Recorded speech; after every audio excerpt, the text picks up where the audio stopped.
Hi, a warm welcome to Mayflower. Today we are discussing the topic what is a novel and what are its types. First of all, the word novel came from the Italian word novella, which means a little new thing. Novella is an Italian word, and the word novel came from that word novella, which means a little new thing. A novel is an extended narrative which gives a multiple characters and events. Hmm. And these novels are basically divided into two categories: realistic novels and novels of manners. In realistic novels, we can see the characters in real life. That means we can see the ordinary life or real life situations in realistic novels. But the novels of manners describes the manners, customs, and traditions of the upper class. That means in the novels of manners, we can see the life of upper class, and the best examples are the novels of Jane Austen, like Sense and Sensibility, then Pride and Prejudice, Emma, etc. Then the best examples of realistic novels are George Eliot's The Mill of the Flowers and other novels. Then these two are the broad divisions of novels. Then other divisions are epistolary novel. Epistolary novel means a novel in the form of letters. And the best example is Samuel Richardson's Pamela. Pamela is otherwise called the Virtue Rewarded, and this novel is the best example of epistolary novel.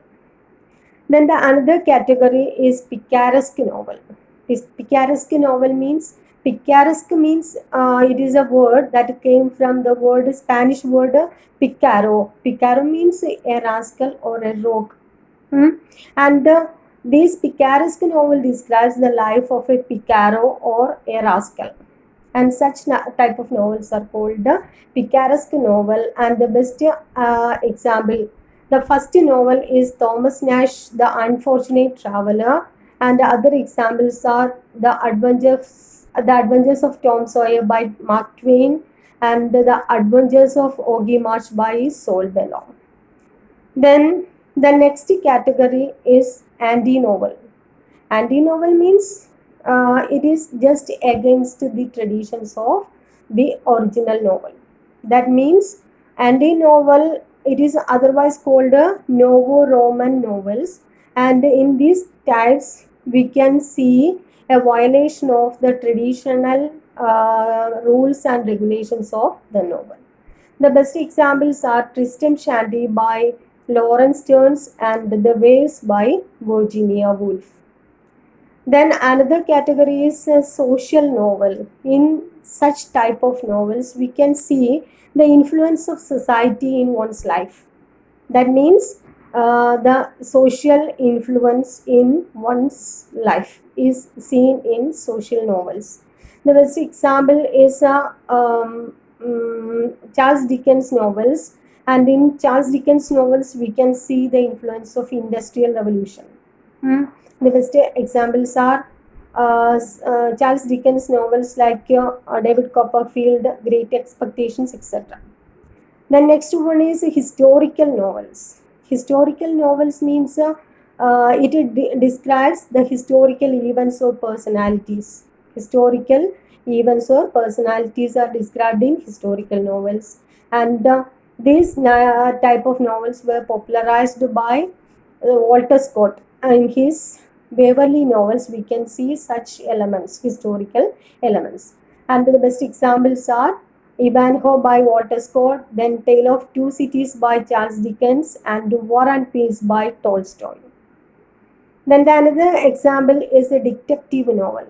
In such type of novels, we can see the description of a murder or a crime and its search or its inquiry. The best example is Sherlock Holmes by Arthur Conan Doyle. Then another type is education novel. In such type of novels, we can see the influence of education in shaping the personality of a an individual. Then the best example is Rousseau's Emily. Then science fiction.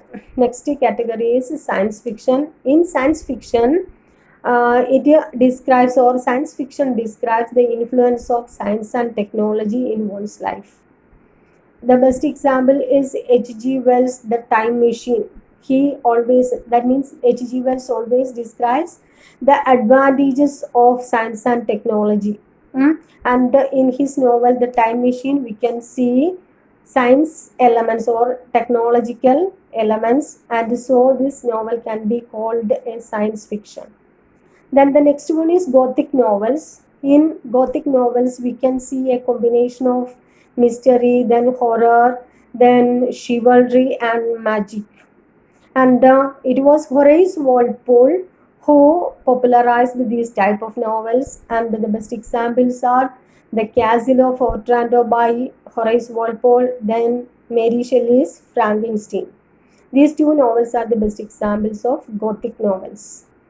Next one is apprentice or Bildungsroman novels.